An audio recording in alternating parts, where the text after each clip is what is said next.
Hey guys, it's Ifeoma and we have a life update. So it's been a quarter since I posted on any of my socials, and as someone who is an advocate for promoting themselves, it's only necessary that I share why I haven't posted. So I'm now a creator based in Manchester, United Kingdom. It feels so good to say that.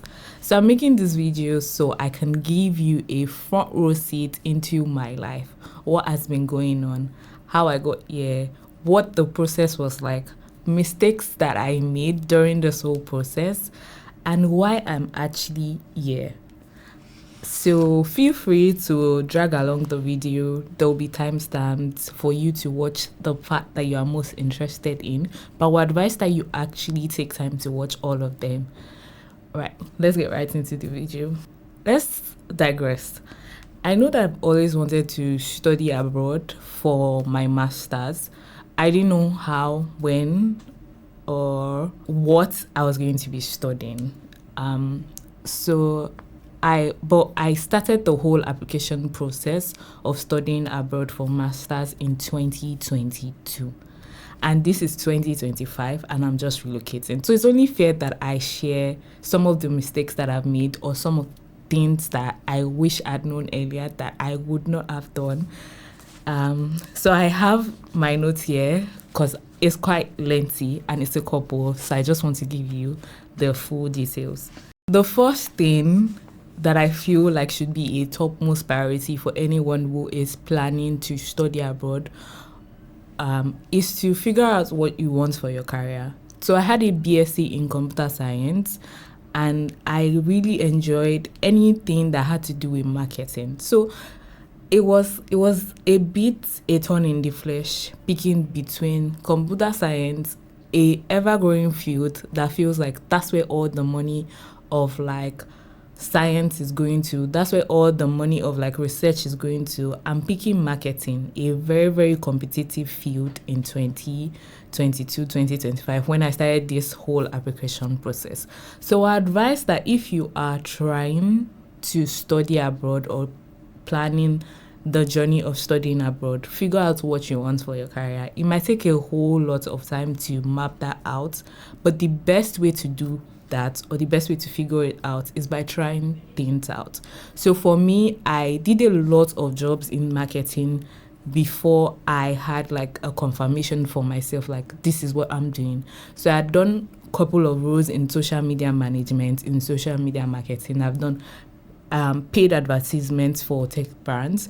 I've done content creation for people, and I'm like, this is actually what I enjoyed doing compared to writing codes and just being stuck on a computer. I want to make an impact in the marketing field than I want to in the computer science field, but I can still do that while being in the tech space.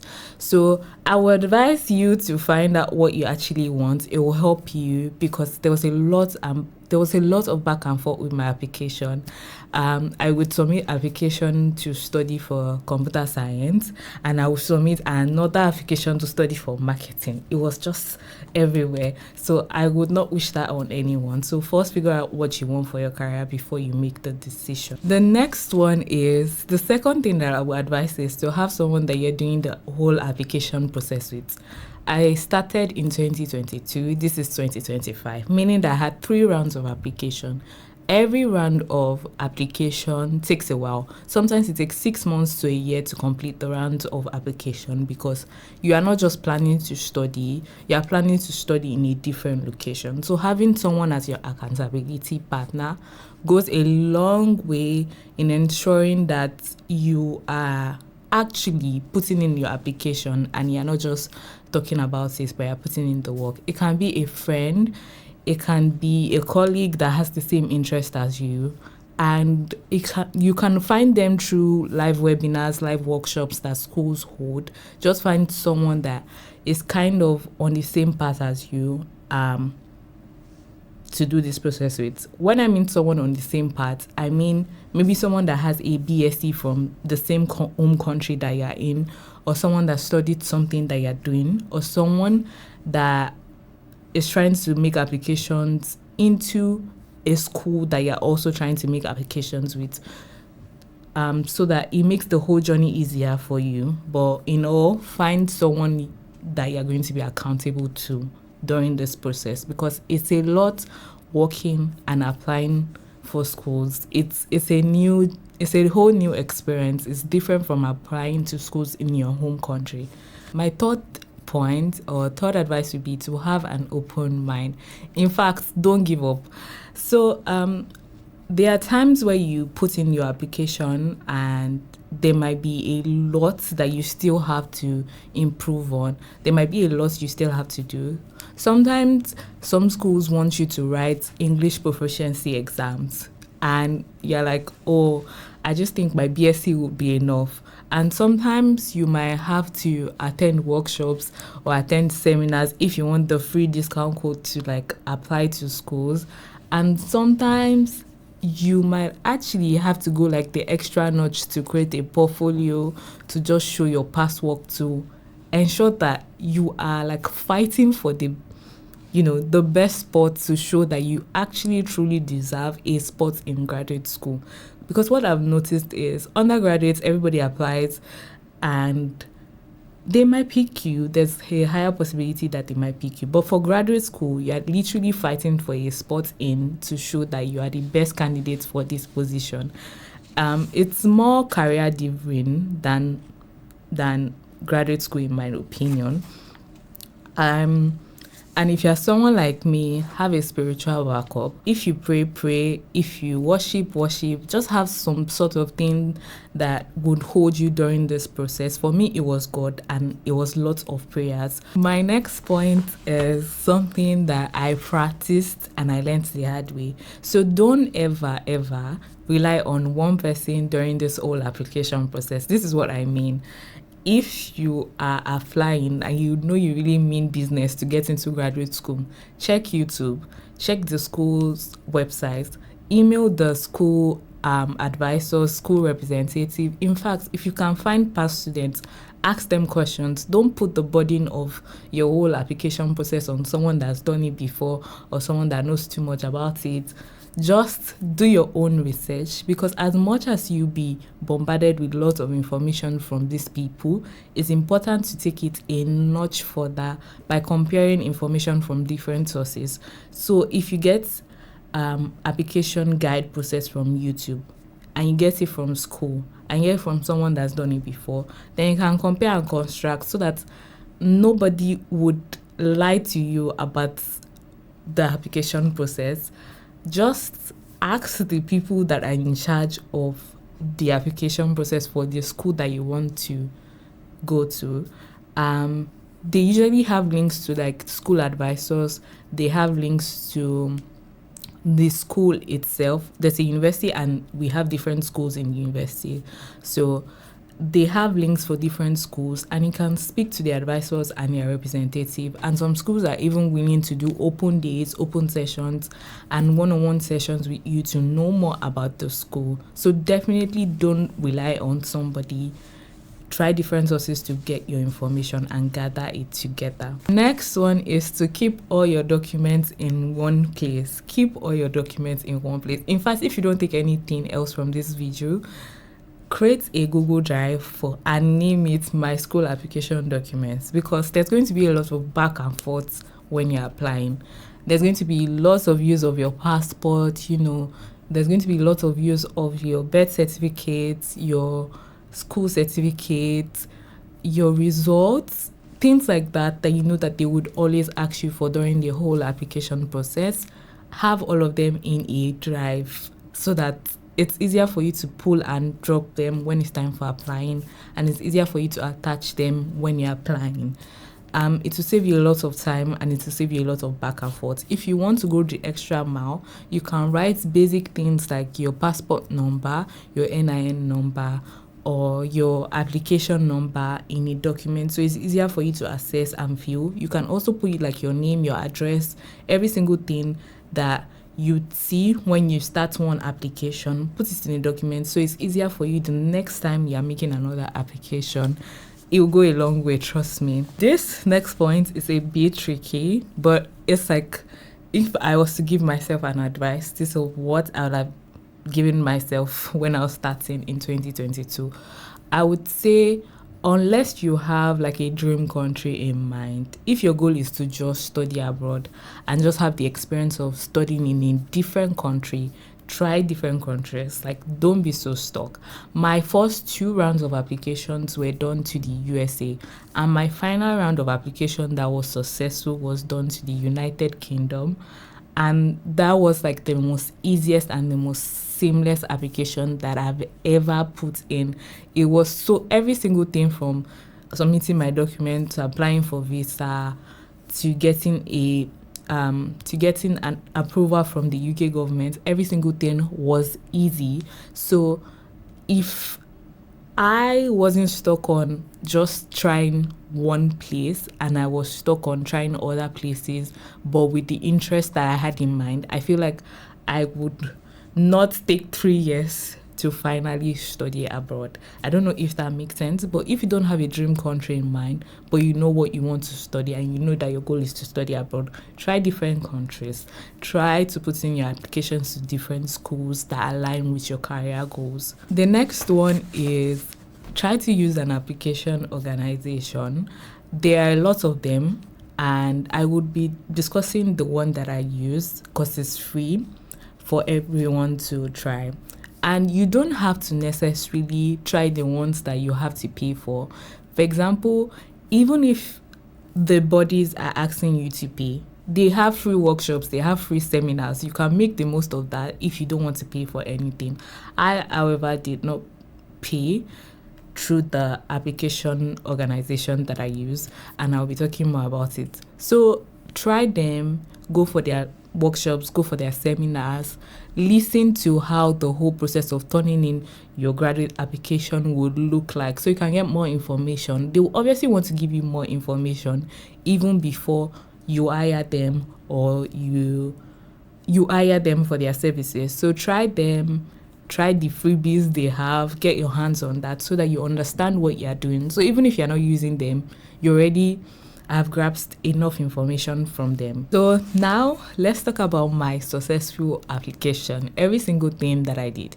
Now that you know that it took 3 years for my graduate application to be successful, and you know all the mistakes that I made, and you have gotten a tip of the iceberg of advice that I would give you, let's talk about my successful application and every single thing that I did.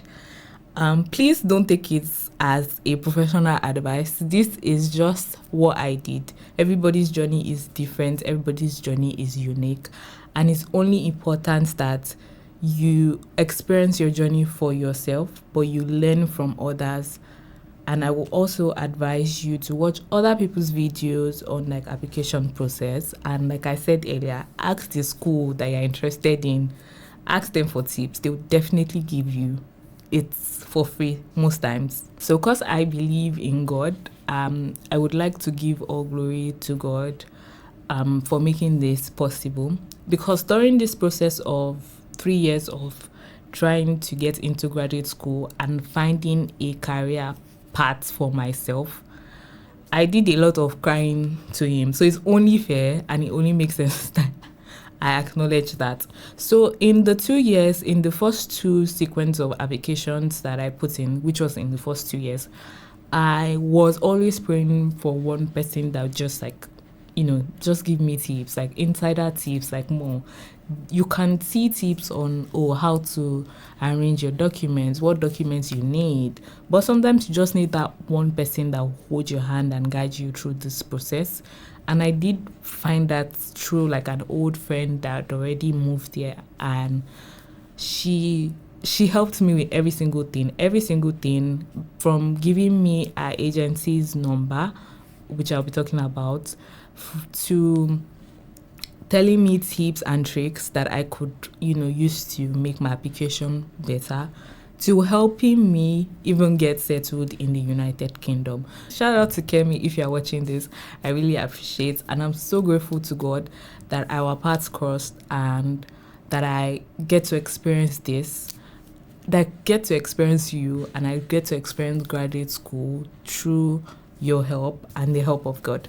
So let's get into the tea. So for my application process, the name of the organization and the application body that I used is called IDP. IDP Education is a very well-known body. In fact, they have partnerships with school. They have a partnership with the current school that I am in.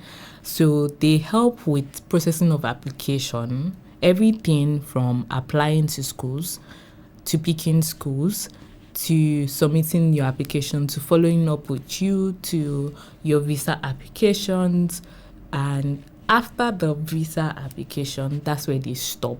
So they help you with the whole process of your school application. And the most amazing part is it's free.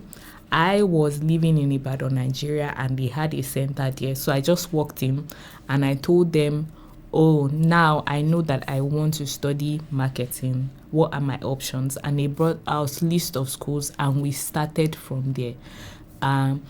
They would also not just start your application like immediately you go there. So they will ask you questions. It's more like they will try to know if you have a country in mind.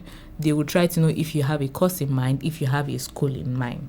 So for me, I did have a school in mind, which was University of Salford, because I'd read a lot of reviews about their business school and about student life and about international life at University of Salford. Based on the schools you select and based on the country that you select, you'll be assigned an agent. That's what they call them. So the agent is one person that will follow through with your whole application process and ensure that it's successful. So the really good part about having an agent to yourself is it's like your body to ensure that every step of the way you are not making mistakes. So it's not like they are helping you, put in, but like they are guiding you through the whole process of the application. That is the best part about having an agent, because when it comes to applying for grad school, it's you have to be a bit more careful. That's the best way I can put it. You have to be a bit more careful so you don't go all the way back. So it's very important that you have someone supporting you with it. And these agents, most times they put in multiple applications into the school that you are going to want. They put in multiple applications into the country that you're going to, and they have the best knowledge about practices in terms of new rules and regulations that might come with you studying abroad. So I have a whole lot of documents that I've used during this application process, and I do not want to talk about them, but I will just try and put them in the description. But my most frequently used documents were my CV, my portfolio, my school certificates, like proof, my degree certificate, and my results. I was always using them, as well as my CV and portfolio, for every single application that I was doing. A little extra tip was also putting in my LinkedIn so that anyone who, wanted to do a little bit in-depth search about the candidates that was putting in the application for graduate school will have more idea of like how I got to the current stage of picking marketing or saying, oh, I wanted to study marketing, just like an extra proof of my journey. That's something else that I did. So I had links to my portfolio, links to my CV, and links to my LinkedIn in my application process, as well as my certificates to back up that I have done a bachelor's degree. Apart from that, the most important document that you probably submit is your personal statement. And I feel like if you have mapped out your career, or if you've mapped out your whole journey, it will be so easy to write your personal statement. So I did write my personal statement story from being a computer science bachelor's degree holder to wanting something in marketing. So just think of personal statements as reason why you actually want to enter graduate school. There are lots of videos on that, and if you use an agent or if you watch YouTube videos, you should be able to write a personal statement, because it has to do with you. Nobody else can sit down and actually write that for you. You have to put in the work a bit. Mine was about a page, and in some cases 2 pages, but a page should be enough, like a whole document page, like a whole Word document page should be enough to just explain why you want to study in a graduate school or why you want to have a master's in the course that you are picking. That's literally it. It should be easy if you have your whole career mapped out or if you know why you want to study. After selecting the schools that I wanted to apply to, I picked University of Salford and 2 other schools, but I knew that I wanted to go to University of Salford. After selecting the schools, my agent reached out to me and it was like, oh, these are documents that you need. I provided everything in a Google Drive and I sent it to him. Then we started processing the application. The good thing about IDP is for schools that I applied to, I didn't pay application fee because there are schools that won't have application fee waiver and there are schools that have partnerships with them, so you don't have to pay application fee, and there are some schools that don't have application fee, so they will list out the schools that have the courses that you're interested in, then you pick them. So after picking, I didn't have to pay application fee. I just submitted my documents and my application was being processed. So during the process of this application, it takes different times for different schools to reach out to you. The first school that reached out to me was not Salford, but I don't feel the need to disclose that. But the second school that, reached out to me with an offer was Salford. So when I saw University of Salford, I just picked it because that's what I wanted. So it was 2 weeks after the first initial offer from a different school. And I did not get an offer letter from this third school that I applied to. But I don't want to say I couldn't care less because University of Salford already sent me an application letter. And I was just happy to receive that and to accept that. There are a couple of reasons why you should pick a school. Me, I was so particular about what my student life would look like, 1, what the business school would look like, 2, and 3 is what the student support for an international student will look like. And the 4th one was flexible paying options. And the 5th one was also that I noticed that there was room for you to build your personal brand because there were a lot of videos on activities that you could do on campus to, build your personal brand and promote yourself, which I am currently doing one of them this semester already. And those are some of the reasons why I picked Salford. So my entire fees were about £15,500. And even though compared to other schools, University of Salford had the highest deposits on my list, I was willing to still pay that because I knew that this is what I wanted. I was sold out. Then I got they call it a discount, but it was an award through a scholarship, which was 3,000 or 3,500. I'm not so sure about the price, but that reduced it. So after paying all of that, it reduced my tuition to amount payable to about 8,500.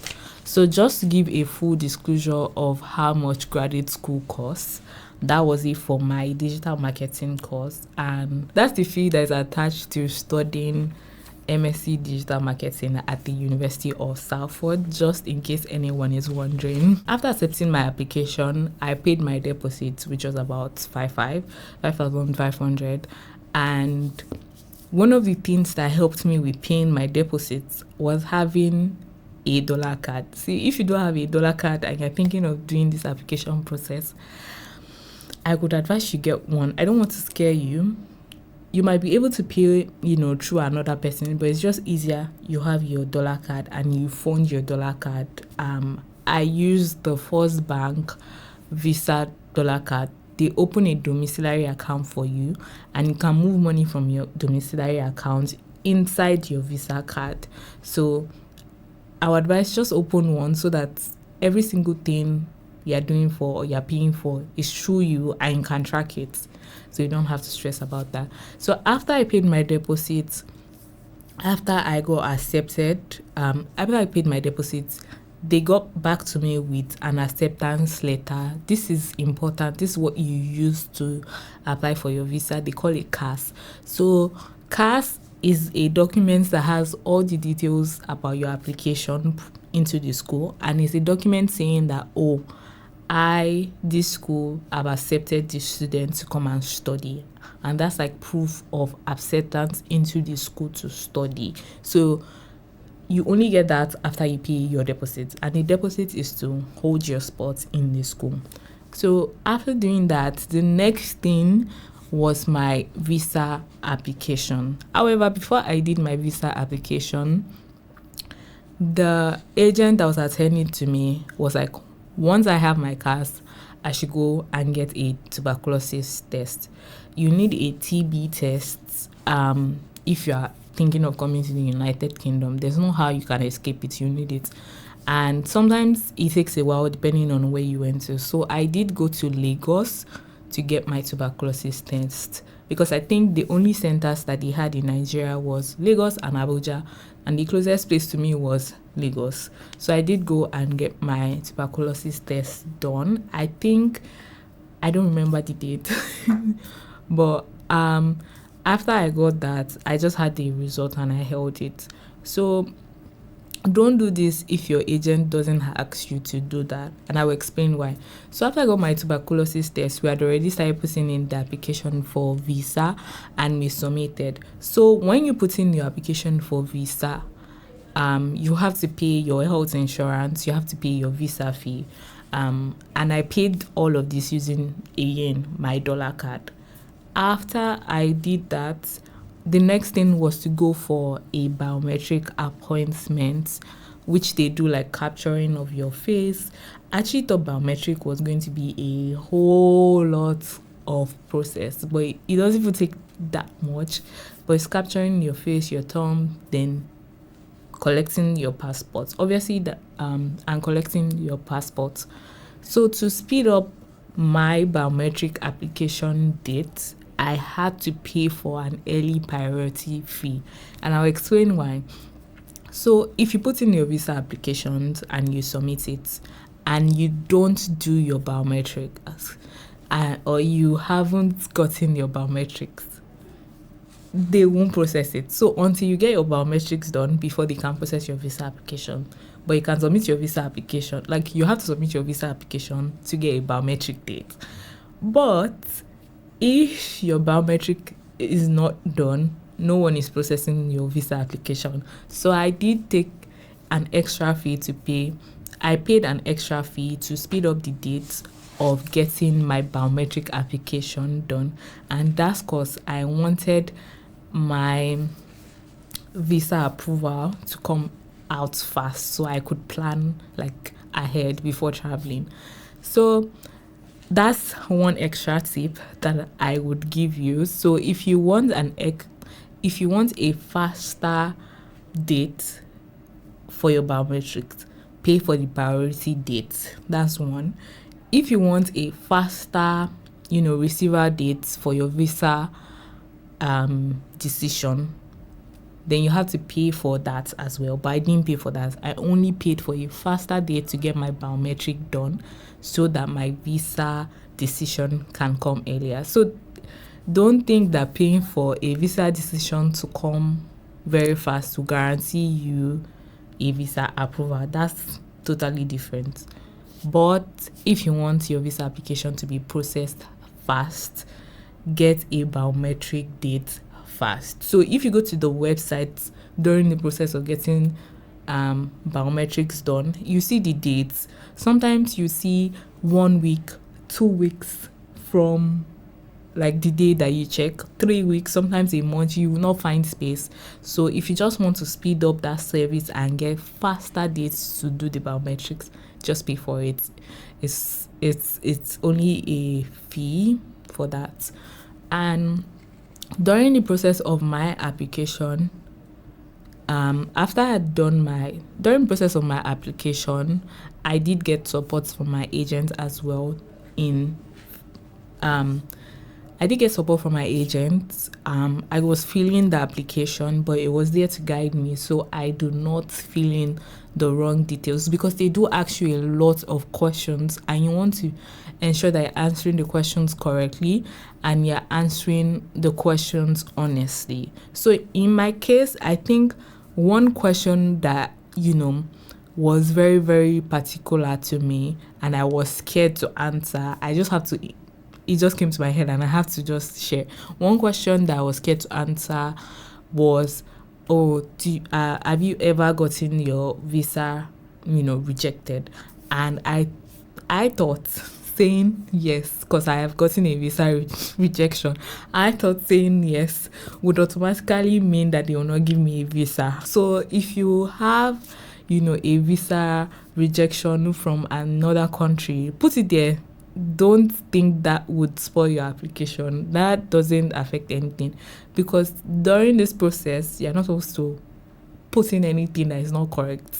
Don't lie. Just tell them the truth, because they can verify, and ensure that every single thing that they're asking you for is correct. So when I went for my biometric approval, it was quite easy because I paid for priority service. So if you pay for a priority service for the biometric dates, when you get there, first of all, you don't have to wait on the line that people are waiting for to get their biometrics done. 2, they take you to a different lobby and you wait your turn to get your biometric approval done. So instead of standing, you're sitting in a lobby. And the third thing is they attend to you fast, like really fast. And the fourth thing is, when it was time to do the application process, it was like a room for each person, because you paid for priority. So instead of having that long line and there's one person, and you can hear each other, it's more, private. And they take your pictures, thumbprints, all of that, and you are done. And they also ask you if you want to get your visa delivered to you, your visa decision delivered to you. I have a lot of gist about that part. So I did request for my visa to be delivered to me because I came from Ibadan to Lagos for the biometric. Little did I know that Nigeria would happen to me again, but that's another gist for another day. So after the whole process of getting your biometric, they will definitely send you a message that, your biometric has been done and your visa application process would now start. After your biometrics, they usually say sometimes 2 weeks to like a month before you get a decision. I'm not so sure, but I think it took me, I would say, about 7 working days to get an email from the UK government. So the UK government is the first person to send you an email that, it was successful or it was not successful. In my case, it was successful. So they will send you a decision based on your visa application. So that's why I'm saying, if you pay to get an early decision, it doesn't guarantee your approval. It only just guarantees your decision coming out early. If you pay for an early biometric date, your visa application will be processed faster. I hope that's clear. So the UK government sent me a notification. It was on a beautiful morning. I was just doing my work as normal. I was working remotely when I got an email that my application had been successful. And when Nigeria happened to me was, I did pay for them to deliver my visa to me. That means for them to deliver my passport to me, because they will stamp it on your passport. They will stamp your visa on your passport. From the time that I received an email from the UK government to the time that I got my passport delivered, it was wide. I had to follow up. I was scared. I thought that they had misplaced my passport. I messaged the customer support in charge of visa delivery. If you pay for that service, I almost cried. So I would definitely not recommend, or I would say try at your own risk to have your passport delivered to you. I was so scared. You know, when you make a decision and you can't even let your parents know that, oh, I did this, it was like that. I was like, who sent me? Is it not just stress of public transportation to just go and pick my passport? It was after I put in my application process, after I'd done my biometrics, that's when the e-visas now came into place. If you're wondering what did I use to pay during my whole application process, I had a dollar card with First Bank. So with First Bank, they open a domiciliary account. You can fund that one to the max. Then you get a Visa card that has a couple of restrictions, but you can still hold a lot of dollars. So that's what I used to pay for my whole application process. That was my saving grace. So the last thing is, I waited till I got my passport before I booked my flight. So for flight bookings, there are a lot of airlines that you can try, but the memorable ones that had nice reviews that I was seeing online was Emirates, British Airways, Turkish Airways, and Epis. But the problem is Epis only flies to London, but Epis is a Nigerian airline. So you can pick from that. I won't be giving recommendations on airlines. Try the airlines you want as you wish and based on your preferences. So after booking my flight, the next thing was to pack my load. So during the process of packing, I reached out to my friend, which was Kemi, who helped me during the whole application process. And I asked her, oh, what are things that you need to pack? Because there was just too many things online. It was too much. And the airline that I picked had given me 223 kg and carry-on of 7 kg. So in my head, I'm like, I don't need to pack my whole life in Ibadan and bring it to where I'm coming. I'm like, what are the things that I need to pack? And she did make a list. And I tried to put the list in a Notion template for anyone who is planning to pack, and also a document on every single thing regarding my application in Notion. So if you want the template, just grab it, it's free. And I did create an itinerary for myself of how my flights will look coming to the United Kingdom. There were a lot of things that I put into consideration, but that will be in another video. Lastly, I would say that speak positive things to yourself. So my mantra is, in my 20s, every single thing will work out for me. That's just my mentality. That's just what I like to say to myself. You can get yours and say positive things to yourself. Because imagine if I had not said anything positive to myself, I won't even think of trying another application after going through not getting a yes from school to come to study, after getting visa rejected to not getting a successful application. So I would say speak positive things to yourself. My own mantra in my 20s is every single thing will work out for me. Thank you so much for watching. If you found any of these things helpful, please like this video so others can see it and so that the YouTube algorithm can rank my video and recommend it to others to watch. Thank you guys so much for watching. Subscribe to support me in this journey of being a creator and exploring my career in marketing in Manchester, United Kingdom. Thank you guys so much for sitting down, and thank you for watching this live updates. If you have any questions, leave them down below, and I'll see you in my next video, which is going to be my travel vlog. Bye.